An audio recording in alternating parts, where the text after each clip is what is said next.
Story time. Today I'm going to tell you all a little story that is indicative of what mobbing, workplace mobbing, can look like when women do it. And the next time I'm going to share a little story about what it can look like when men do it. Because I don't want to leave the men out, because I don't want y'all to think that y'all don't do this too. You do. But there are just some nuances to when men do it. But I'm going to tell you a little story of another experience I had with workplace mobbing. So I was recruited and hired for what I thought at the time was my dream job. And I was going to come into an organization and I was going to, redesign the HR function, staff their HR function, oversee their operations. It was a very exciting job and there were lots of things that needed to be fixed, and I was going to be given the opportunity to fix them.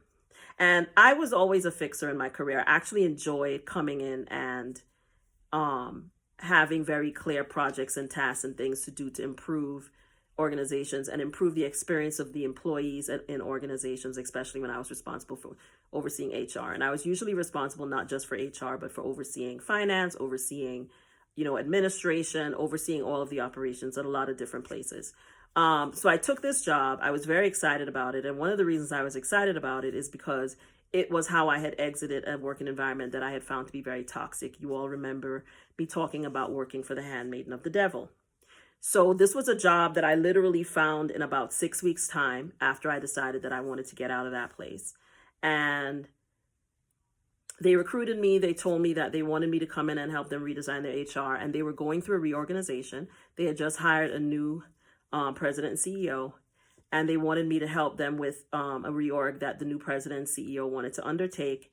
And they needed someone with a lot of HR experience, which I have, to come in and help them with the reorg, as well as literally creating positions, rewriting job descriptions that fit into the overarching strategy and the reorganization. So it was very exciting to me because this was something that I had done at other places, but not like as a whole project that I was going to get to do it then. I'm just giving you all some background so you can get the picture. So the new president was there. The person who actually recommended me for this position was this woman. Let's call her Becky. And she and I had interacted at other places. And so she, I think, sent me the position and asked me if I knew anyone that might be interested, including myself.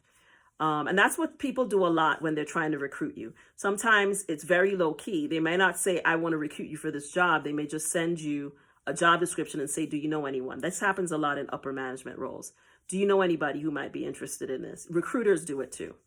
And so I messaged her, said I was interested, and long story short, they interviewed me.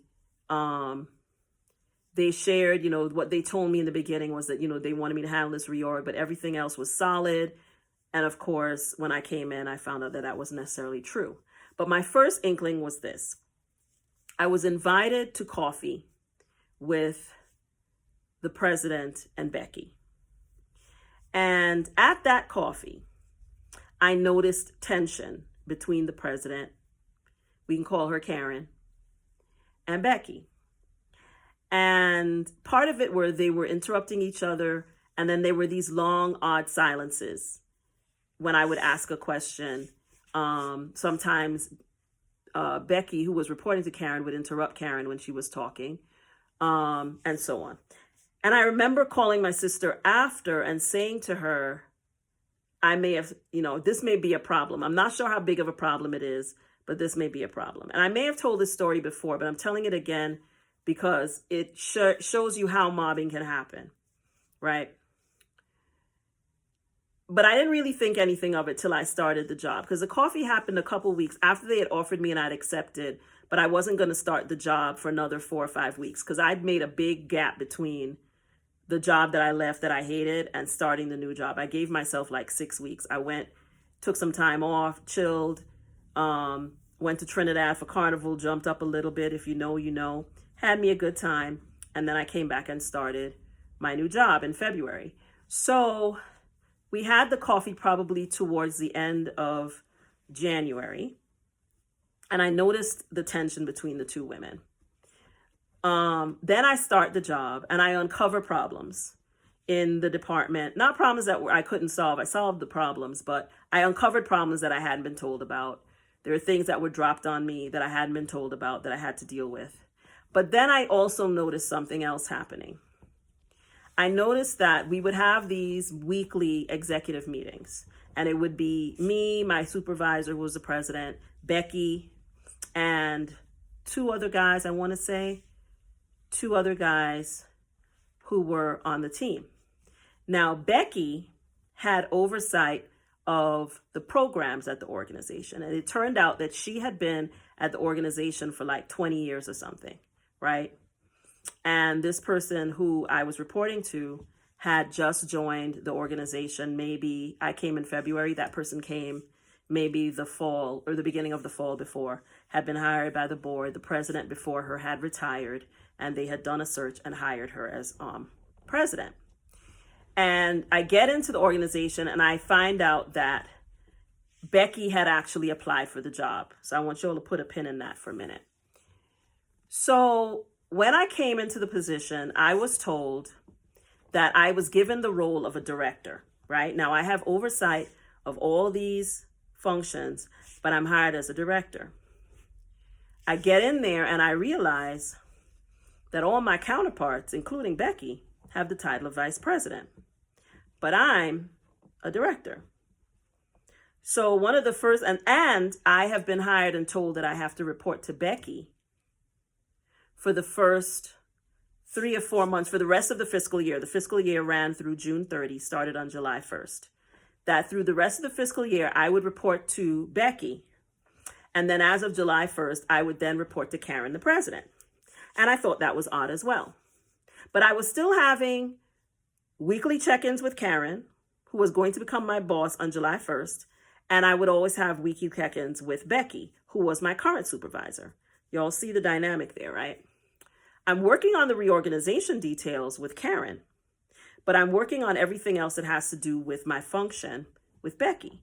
And I find out that my predecessor, who was like at a manager level and oversaw HR, reported to Becky before my arrival. And I picked up on very quickly that Becky hated Karen. She did not feel that Karen should have been given the job over her. She did not feel Karen was smart and as accomplished as her. She did not feel that Karen understood the organization as well as her. How did I know this? Because Becky openly said it to me at our check-in meetings. But another thing I noticed that was happening was we would have these weekly senior management team meetings, and I would be the only director in the room along with Becky, the other people who reported directly to Karen. And immediately after those meetings, Becky would ask me and the other direct reports to come into her office, and she was 2 doors away from Karen's office. And she would sit in there sometimes for upwards of 40 minutes and rip Karen to shreds. Anything Karen said in the meeting, she would say how much she disagreed with it, how much she did not respect Karen, etc. And this happened, and I noticed also that and she was saying this to all the people reporting directly to Karen. But on the flip side of that, I would go to meetings with Karen, and Karen only ever spoke of Becky with respect. And at some point, she, I think, is the person who said to me, no, actually, she's not the person who told me. Someone else in the organization told me that Becky had applied for the job. And once I knew that Becky had applied for the job, then I understood what was going on. And what had happened is Becky had used her position. She'd been there for 20 years. It was very clear to me that she was very closely aligned with pretty much every single white woman who worked in that organization, and pretty much everybody who worked there was white and female. There were a couple of men sprinkled in, white and female. They all felt allegiance to her, right? And the one black woman who had reported to her was the manager who had left before I got there. And one of the things that I noticed was that she had systematically created a narrative that this woman who had gotten the job that she wanted was not competent, was not qualified, even though on paper, Karen was way more qualified in terms of education, credentials, and so on, right? She may not have had as long as experience in the sector that we were working in, but she had the education credentials that were higher than Becky, and she had quite a bit of experience in the sector, just not as much as Becky, and noted that Becky's experience was just in that one organization, not in any other organization. So she had come in there in a junior role and moved and worked her way up. And she had the relationships. People liked her. People respected her. People felt allegiance to her. A lot of people who worked there, she had personally hired. So she had systematically created this narrative. And so pretty much all of the women, white women, hated Karen because she wanted them to, right? And I quickly realized that she was recruiting me as well to hate Karen. But the one thing that I have never believed in, I have always been a person who always takes the side of the underdog. Whoever I identify as the underdog, that's whose side I'm going to be on until further notice. Until the person gives me a reason, that's who I'm going to be on their side. I hate to see people gang up on other people, and I especially hate to see women do it to other women. So as soon as I had Becky's number and realized what was going on, I was not okay with it. And so one of the things that I stopped doing was when she would motion for us to come into her office after our management team meetings, I would say I was busy and go back to my office, and I would not participate in the conversations that she was having where she would be attacking her boss, basically, behind closed doors. And I will say that in those meetings, one of the men seemed to be much in agreement with her, and the other one didn't say very much. He didn't agree or disagree, but he would sit and listen. He was kind of like me. He would sit and listen, but he didn't really sign on to the narrative. The other one signed on more to the narrative, and he left not long after the new fiscal year, like right before the fiscal year started. Because it was very clear that he did not care for Karen and did not want to work for her. So he left, which is, the right thing to do. If someone comes into a job, because when a new boss comes, you're starting a new job. It's just like starting a new job. So if a new boss comes and you realize that you don't care for the person, whether it's from a professional standpoint, personal standpoint, or both, the right thing to do is start looking for another job. The wrong thing to do is to try to create a mob against this person simply because they got something that you feel that you deserved. Because the reality is, Karen isn't the reason that Becky didn't get the job. The board picked the person and they didn't pick her, right? For whatever reasons, they didn't pick her. They went with an outsider, and they picked an outsider to run the organization. And what this woman did was she systematically made the litmus test for having a relationship with her be hating this person.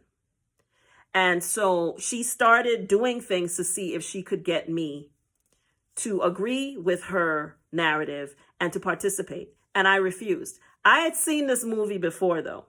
It had happened to me when I was younger at another organization where a Black woman is the reason I had to leave because she was doing something similar. So I had seen this movie before. I figured out very quickly, and I decided to take action because it was very obvious to me that Karen didn't know what was going on.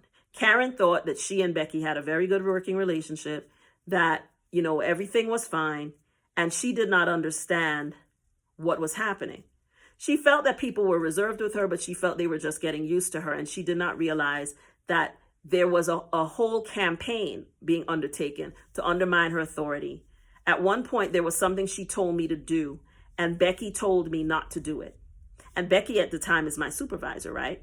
So this is what precipitated me going to Karen's office and having a conversation with her, a very blunt conversation. Because what I will tell you is the most powerful thing you can be in a workplace is not afraid to leave and not afraid to lose your job. Once you understand your rights and you know who you are and you know what your skill set is, you will never be afraid to leave a job. You'll never be afraid to lose a job, whether it's voluntary or involuntary. So I went into Karen's office and I said, I need to have a conversation with you. And I sat her down and I broke down what I was observing, because I told her it's very obvious to me that you don't know what's going on around you and nobody is going to tell you, but I'm going to tell you. And so I basically told her, here is what is going on. And I told her, here's the thing. I just got here and I just want to do my job. I don't want to be a part of what is going on. And I also don't want to be in the middle of the two of you women. I said, I am the only Black person in this department, and I feel like I've been squeezed between the two of you, and I'm being put in a position where I feel like I have to take a side, and I don't like it. Okay? And I basically told her, you are the head of this organization. Get your big girl panties on and do something about this, right? And I also raised my concern about the fact that I was hired as a director when I should be a vice president. Okay? And I shared why it was wrong, why I had a problem with it, and why I would not stay if it wasn't rectified. Okay? And so I would say maybe, and I was getting ready to have my review. Our reviews were around May or June of each year. And I was getting ready to have my review. And of course, Becky said that, overall I was doing a good job, but, some people found my communication style a little off-putting and blah, blah, blah. I could care less about what she thought about my performance because she wasn't getting ready to be my supervisor for much longer.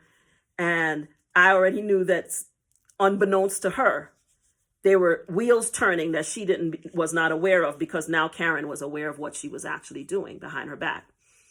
And basically that was her way of trying to come for me, because I would not participate in what she was doing. And I would not bow down to the white women who worked in the organization who were her friends, right? Who were her friends. They would come in my office. One of them came in and tried to fire this Black woman summarily without any documentation. And I let her know that that was not going to happen on my watch. So very quickly into my tenure, these white women didn't like me because I didn't want to be a part of their clique. I wasn't participating in their mobbing campaign, and I wasn't bowing down to them, because I bow down to nobody but Jesus. Okay. So not long after I would say maybe 4 weeks after I had the conversation with Karen about what was really going on under her nose, announcement came down. Well, Karen called me in and told me that Becky had tendered her resignation and was leaving the organization, right? Because Karen had a little come to Jesus with Becky. And whatever she said in the come to Jesus with Becky resulted in Becky deciding to leave. Okay? But here's the thing.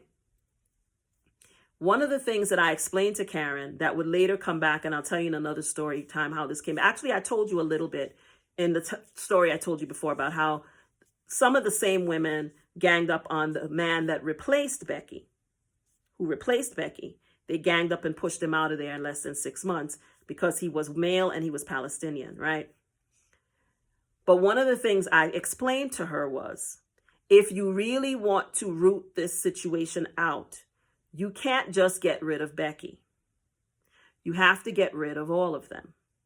And she was like, oh, I can't do that. When I just got here, there are some other people that I managed out, and I don't want to be the woman that just comes in and fires everybody. And I told her, but here's the thing. You need to be the woman that comes in and fires people, because you're not here to be loved. You're here to be respected. You're here to deliver on the mission of the organization. You're not here to curry favor and be liked. But this woman's fatal flaw that I discovered and later became a problem in our relationship was she desperately wanted to be liked. She wanted those white women to like her. She wanted them to respect her. And she felt that if Becky was out of the picture, that they would come around. Short story, they never did. I'll tell you more stories about how they never did. But she got Becky out of the picture, right? But the rest of them continued to be problems in the organization right up to when I left. Why? Because she let them stay. She didn't root them out, root and stem, as she should have. So they continued to undermine her authority for the remainder of the time, and eventually were part of the reason why I left the organization, because then they tried to come after me because they could not control me, right? And white women, as usual, are not reliable allies. So eventually she turned on me as well, as they often do when they realize that they can't control you either. So what I want to explain is how mobbing can happen. And the thing is, even after Becky left the organization, she never really left, because she continued to have friendships with all of the women who worked there. She continued to give them advice. She continued to undermine the leadership of this woman long after she left. I believe she continues to do it to this day, right? She continued. She had one of them in particular who was her best friend, who had been there as long as her, who is now, as last I checked, a vice president in the job that she vacated. That woman maneuvered herself and maneuvered herself so she got into the job her bestie left, right? And both of them hated this woman, arch enemies of the woman who got the job that Becky felt she should get. But they undertook a campaign to undermine this woman, and they used her insecurity and her need to be liked against her over and over and over again. Because a lot of times the way that these things happen in the workplace is they're coordinated, they're strategic, there's always a leader, there's always a ringleader. And one of the things I'm going to talk about when we have our live conversation about mobbing, which I'll be announcing the date and the time very soon, is how to identify this and what to do, because there's always a ringleader. And the key is getting to the ringleader quickly and putting them out of action, right?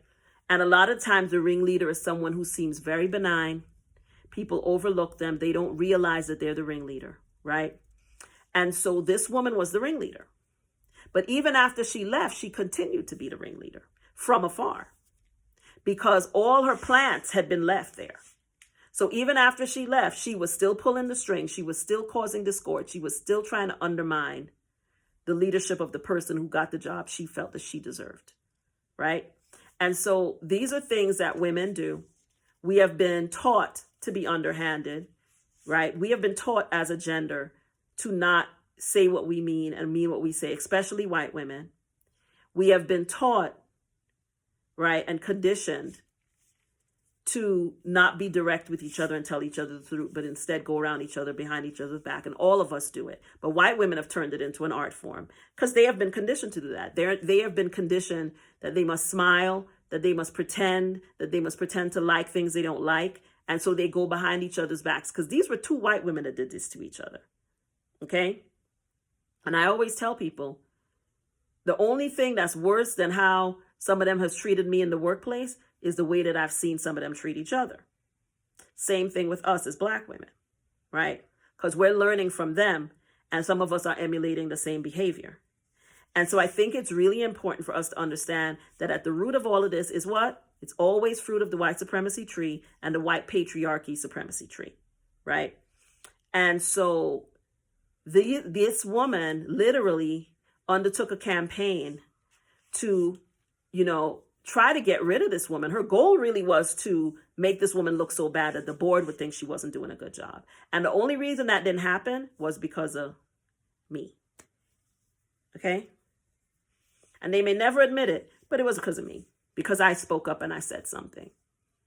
Because I wasn't going to sit there and watch this woman take this other woman down in the way that she was doing it. Because I'm like, if I'm going to come for you, I'm going to come direct. I don't like underhanded, backhanded business. And I was like, I'm not participating in this and I'm not going to help you do it either. Because what I had said to Becky at one point was, if you have a problem with the way that she's leading and the way that she's managing the organization, you have two choices. Leave or directly tell her what the problem with is that you have and hope she listens to you. And if she doesn't, leave. But what you don't have a right to do is to seek to undermine her authority behind her back. And I said that directly to this person, right? So what I want to say is the way this happens can be very subtle, but people don't always see it when it's occurring. It happens to people at every level of a company, from the lowest person to the highest. Men do it to women. Women do it to men. Women do it to other women. Men do it to other men. Okay? The next story time I'm going to give you is I'm going to talk about my observations of men doing it to each other.